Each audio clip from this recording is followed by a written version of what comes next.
Mana nih mana kelompok paling keren, kelompok paling keren ada di kelompok tiga. Mana nih mana kelompok paling setia, Kelompok paling setia ada di kelompok tiga. Kelompok tiga oke, kelompok tiga oke, kelompok tiga is the best.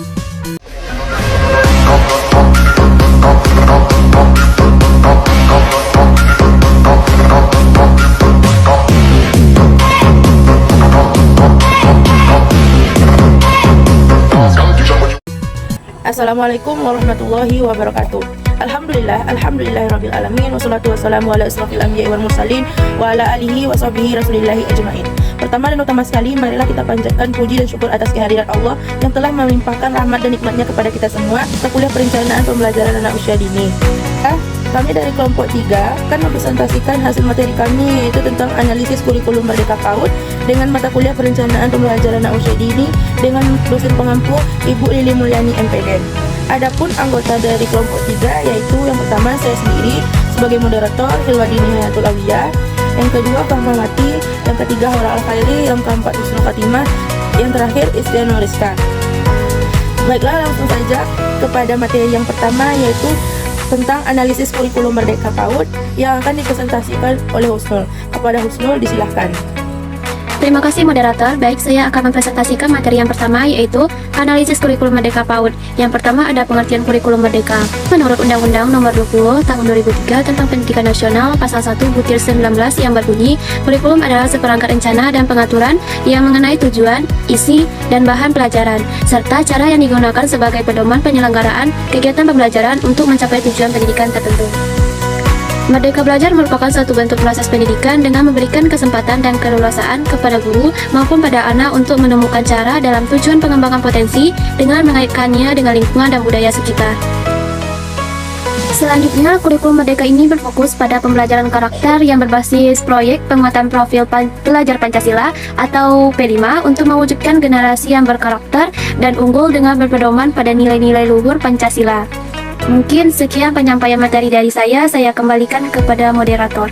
Baik, terima kasih kepada Husnul. Materi selanjutnya yaitu tentang karakteristik kurikulum Merdeka di PAUD yang akan dipresentasikan oleh Haura. Kepada Haura, disilahkan. Baik, terima kasih kepada moderator. Selanjutnya, mengenai karakteristik kurikulum Merdeka di PAUD, ada menurut Kemendikbud pada tahun 2022 mengatakan bahwa ada 7 karakteristik utama dalam kurikulum Merdeka di Satuan Pendidikan Anak Usia Dini. Pertama, yaitu menguatkan kegiatan bermain yang bermakna sebagai proses belajar. Kemudian yang kedua, menguatkan relevansi PAUD sebagai fase fondasi anak dalam menjalani jenjang pendidikan selanjutnya. Kemudian yang ketiga, menguatkan kecintaan pada dunia literasi dan demokrasi sejak dini. Kemudian yang keempat, adanya proyek penguatan profil belajar Pancasila. Yang kelima, proses pembelajaran dan asesmen yang lebih fleksibel dari kurikulum sebelumnya. Kemudian yang keenam, hasil asesmen digunakan sebagai pijakan guru untuk merancang suatu kegiatan bermain. Kemudian yang ketujuh, kita menguatkan peran orang tua sebagai mitra dalam satuan pembelajaran anak. Selanjutnya, materi tentang kelebihan dari kurikulum Merdeka di PAUD ada menurut Rijal pada tahun 2022 mengatakan bahwa kurikulum Merdeka itu dicetuskan oleh pemerintah sebagai penyempurnaan dari kurikulum sebelumnya, di mana pada kurikulum Merdeka ini mempunyai kelebihan. Ada 3 kelebihan, yaitu yang pertama, lebih sederhana dan mendalam, di mana dalam konsep pemberian materi kepada anak itu lebih mendalam dan lebih esensial, dan lebih mengaitkan kepada permasalahan yang ada di dalam kehidupan anak, sehingga materi-materi yang disajikan oleh guru bisa diserap oleh anak dan diterima baik oleh anak. Yang kedua, yaitu lebih merdeka, di mana pada konsep Merdeka Belajar itu sendiri memberikan kemerdekaan kepada guru dalam merancang suatu kegiatan pembelajaran dan capaian pembelajaran peserta didiknya. Kemudian pada kurikulum Merdeka itu sendiri juga memberikan kemerdekaan kepada peserta didik dalam menentukan kegiatan yang disukai oleh anak atau diminati oleh anak itu sendiri. Yang ketiga, yaitu lebih relevan dan interaktif, di mana salah satu model pembelajaran yang digunakan dalam kurikulum Merdeka yaitu model proyek, di mana model proyek ini dapat digunakan untuk membuat anak lebih aktif dalam proses pembelajarannya dan lebih mengetahui ilmu pengetahuan yang ia lakukan. Karena pada model proyek ini anak langsung terjun untuk melakukan kegiatan tersebut dan bisa dikaitkan dengan isu-isu yang ada di sekitar anak. Sekian materi yang saya presentasikan, saya kembalikan kepada moderator. Baik, terima kasih kepada Haura. Untuk materi selanjutnya yaitu asesmen dalam kurikulum Merdeka yang akan dipresentasikan oleh Rizka. Kepada Rizka, disilakan. Baiklah, saya akan mempresentasikan tentang asesmen di dalam kurikulum Merdeka. Ada beberapa prinsip asesmen yang perlu dipahami dalam kurikulum Merdeka, yaitu yang pertama, asesmen merupakan bagian yang terpadu dan tidak bisa dipisahkan dari proses pembelajaran. Yang kedua, rancangan dan pelaksanaan asesmen disesuaikan dengan fungsi asesmen. Yang ketiga, rancangan pada asesmen bersifat adil, proporsional, valid, dan dapat dipercaya.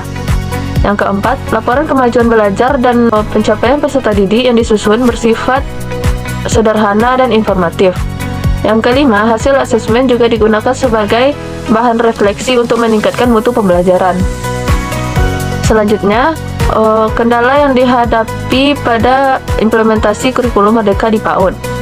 Kebanyakan dari guru-guru masih beranggapan bahwa fungsi utama dari kurikulum ini adalah hanya dengan mengajar dengan pendekatan yang diseragamkan.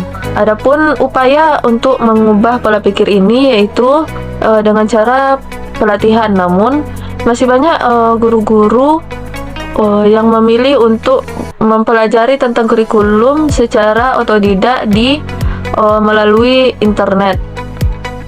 Sekian presentasi dari saya kembalikan kepada moderator.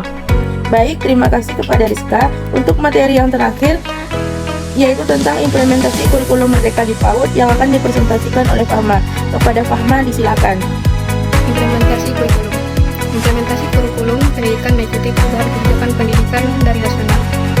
Implementasi kurikulum Merdeka di sekolah, terutama pada pendidikan dan akademi, berisi kegiatan proyek penguatan profil pelajar Pancasila atau UP5 yang berbasis pada kegiatan proyek. Metode pembelajaran berbasis proyek diklasifikasikan menjadi 4 tema kegiatan umum, yaitu tema Aku Sayang Bumi, tema Aku Cinta Indonesia, tema Bermain dan Bekerja Sama, dan tema Imajinasiku. Keempat tema tersebut bertujuan untuk memastikan bahwa setiap proyek yang dilaksanakan dapat menginternalisasikan nilai-nilai profil pelajar Pancasila pada anak bangsa. Baik, terima kasih kepada Fahma yang telah mempresentasikan materi terakhir tentang implementasi kurikulum Merdeka di PAUD.